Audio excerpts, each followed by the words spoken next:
Welcome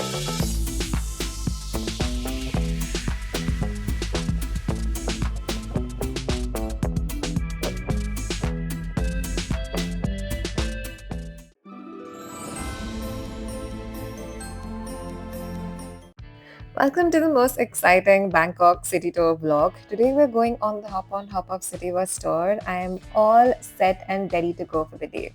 But before we go, let's quickly just grab breakfast at the hotel, and also I picked up some snacks for the day. I booked the Elephant bus tour for the Hop on Hop Off City bus tour in Bangkok City via Klook website. There are other providers as well. So essentially this bus is going to take you around all the attractions in the city. You can just get down at one place and explore the next one and hop on to the next bus that comes. They have an inbuilt website for you to track when the next bus is going to come. On the website and at the store, you'll get this for 800 baht per day, and I got this on Klook for just 657 baht, and I also got an upgrade to use it for 48 hours. I decided to go via the SkyTrain from Plonchit to the Siam station, where the pickup point for the bus tour was. The one-way ticket cost from Plonchit to Siam was 25 baht, which is 58 rupees. So always carry cash with change with you so it's easier. It was about 2 stops from where I was staying. This was the really quick ride and the fastest way to get here. Alternatively, you can also take a Grab or a Bolt cab or a bike taxi to get here, but the traffic is going to be painful. So be mindful of that. From the metro station, I navigated myself to the mall where the counter for the elephant tours was. The mall opens exactly at 10 a.m. and at 10 a.m. the first bus leaves. I went around the whole mall navigating and asking people, but nobody knew. At 10:12, I found the place, but the bus had already left. So I had no choice but to wait for 45 minutes for this next bus to leave. In the meantime, I was just planning the stops where I wanted to get down. They give us a map, they give us links, connected to Wi-Fi, and all of that was sorted. So this is how it looks like on the inside. I'm going to move to the upper deck because the view from there is of course much better. Finally made it to the second bus after missing the first one because I couldn't find where it was. At 10:45 a.m. sharp, we left, and I'm going to share all the places I decided to visit and help you decide if you want to go there as well when you plan your trip to Bangkok. We're now here at Wat Traimit, which is also known as the Golden Buddha Temple. It supposedly has a golden statue of Buddha, which was disguised from a lot of invaders back in that time. It was built by 3 Chinese folks who were like friends, and hence it was called Wat Traimit.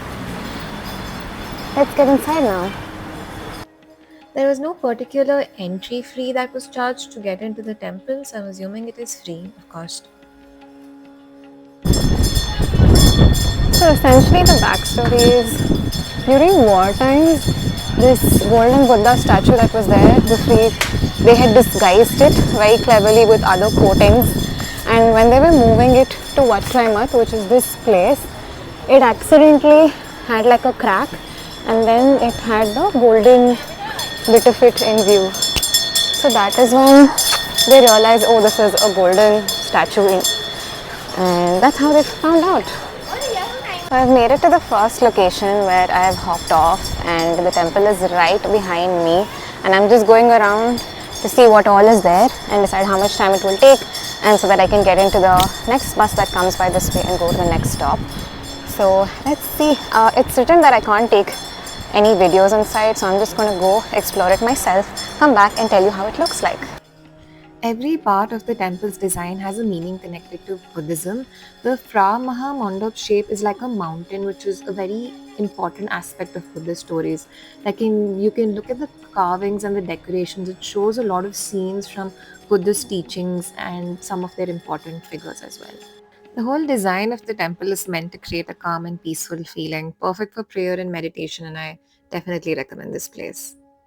Next up, we're going to Chinatown, also known as Yowarat. I hope I'm saying that right.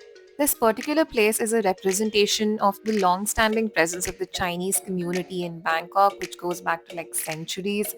So this whole place is like a very good mix of Chinese and Thai influence in its architecture, the cuisine, tradition. It's like a narrow alleyway which just lights up in the night and it just looks amazing. Chinatown has a lot to offer, from like unique finds, gold jewelry, Chinese herbs, food, and just a lot of other vintage clothing. So Look at that bus. That's the Thailand food bus store. Essentially, they're like serving proper full course meals in that bus while they're just looking outside the window. So cute. Okay, I can't tell where to go and what to do. Oh, finally some wind. But there's so much non-veg.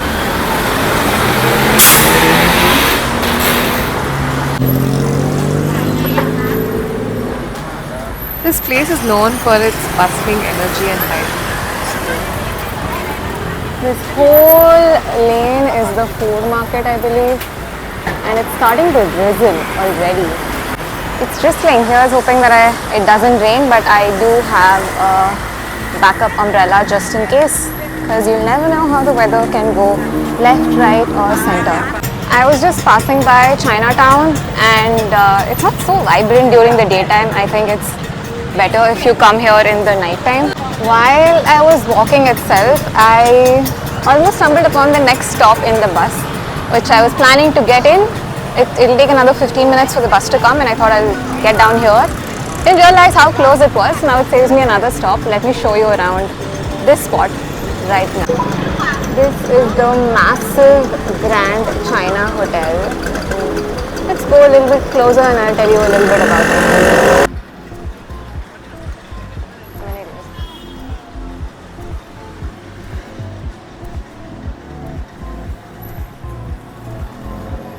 This isn't like a tourist attraction, but it's one of the biggest, grandest, oldest hotels. Can't go inside, but just from outside we'll just look at it. There's actually another tourist attraction right next to it. Let me see if I can find that.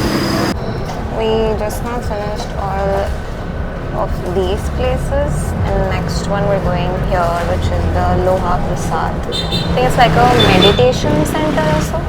So I just crossed 1, 2, 3 stops and then we're going here. I left all of these because these were all like shopping malls and I thought I could look at it later when I'm back. So this is the focus area for today. Stop by to quickly have the famous coconut and corn ice cream. It started to drizzle, so I'm under my umbrella now, but this place is beautiful.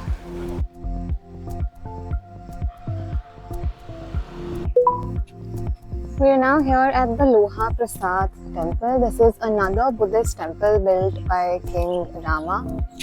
And it's called Loha Prasat because it's like a metal castle that was built out. But it is beautiful on both sides. It's free of cost to enter and just go around because they want you to visit the shrine and pray to Lord Buddha. So that's why it's open and kept free for all. And you can also go inside and meditate in this place. It's called like Loha Prasat or Loha Prasat. I could be completely wrong in spelling this, but apologies. It started to rain correctly on the day that I'm doing the hop on hop off bus tour. It didn't rain previously. No record, but today it is raining. Amazing. Managed to hop on to the next bus and it's pouring like crazy outside, but our journey doesn't end because we've paid for this and we are going to go on with our umbrella just exploring the whole city. We're now here at the Khao San Roadh because it's raining. There's not a lot that I could do, so I had to do a little bit of indoor shopping as much as I could, but it was mostly window shopping. I didn't feel like buying anything, but this is how it would look like in the nighttime. I did not get to visit it at the nighttime because I didn't have the time for it, but all the food stores and everything just comes out in the nighttime. So if you plan to visit this place, I think it's better to come here in the nighttime. During the daytime, I don't recommend this place. Okay, so we're now at a place called as the Giant Swing, and I think this is the one behind me. I could be completely wrong because I don't have a guide with me. I just follow around whatever is being said on the tour. Essentially, this used to be like a ritual where they would do like a swinging ritual, and after very many years, after King Rama VII came in place, he asked them to stop this ritual.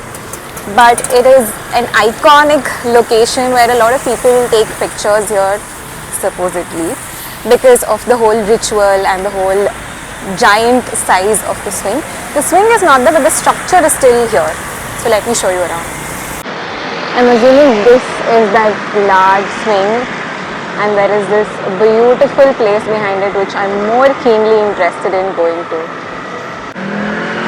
So far from all the places I've been to, I don't think this giant swing is worth a 30-minute haul. Yeah, I think like 30 minutes at this place is not so worth it. It's just like a thing in the background. So now I have to wait like for 20 minutes for the next hop on hop off bus to come. I'm planning to go to Wat Pho night market. I know it's not night because it's almost like 3 o'clock right now, and 3:15 is when the last bus will leave Siam station. So if you're going in the hop-on hop-off city bus store, you will be going around the giant swing. So definitely don't do the mistake that I did and hop off at this stop, because there's literally not much that you can do around this place unless you decide to go and visit that temple over there. We're now headed off to Wat Pho, which is a renowned Buddhist temple here in Bangkok. It's also known as the Temple of the Reclining Buddha. The entry fee for this particular temple for foreigners is around 200 baht. Just look at this magnificent reclining Buddha. It's completely an awe-inspiring sight. This colossal statue is adorned with intricate details, and it includes a stunning mother of pearl inlay on Buddha's feet. Did you also know that Wat Pho is considered like the birthplace of Thai massage? You can actually experience the healing of touch through the traditional Thai massage by learning this at the school over here. Beside the Buddha, there are around 108 bowls where people can drop 108 bronze coins for good luck and also to help the monks preserve the temple. When you come outside, you'll see this Phra Chedi Rai, which is like a smaller chedi or like a stupa-like structure. It's known because it contains the ashes of the members of their royal family. So highly recommend to come here to Wat Pho. The next stop on the hop-on hop-off city bus tour is the Grand Palace, and the ticket price for Grand Palace is around 500 Thai baht. It includes the Temple of Emerald Buddha and also the Queen Sirikit Museum of Textiles. Welcome to the Grand Palace. It's a breathtaking masterpiece of Thai architecture, and it's completely a symbol of the kingdom's rich history. This is actually a very iconic landmark, and like you will see all tourists ensuring that they visit this place for sure. And for over like 150 years, right, this Grand Palace has served as like the official residence of the kings of Siam. It's really grand and it's so amazing. It's like a testament to the power and the prestige of the Thai monarchy over here. Just ensure that when you're going here, you're wearing like a respectful attire, like your shoulders and knees need to be covered. And also like photography is allowed in some areas but restricted in the other places. It's very, very crowded a lot of times, so just visit in the morning. The next stop is Wat Arun, which is another iconic temple in Bangkok. It's also known as the Temple of Dawn, and it's located on the banks of the Chao Phraya River. It's known for its like amazing architecture and intricate details, but I didn't have the time for it, so I didn't get down here. The entry ticket for this Wat Arun temple is around 100 baht, so plan accordingly. The next stop is Iconsiam Mall. It's known as Bangkok's luxury riverside destination. If you're someone who's interested in like luxury shopping, dining and entertainment, this is a perfect place for you because it has the most world-class shopping experience is what I've heard about this place. I think this is where the dinner cruise happens to a lot of people. It's pretty exciting. It has a very scenic view around it. There is the Siam Square Mall, and there's like Shangri-La Hotel here.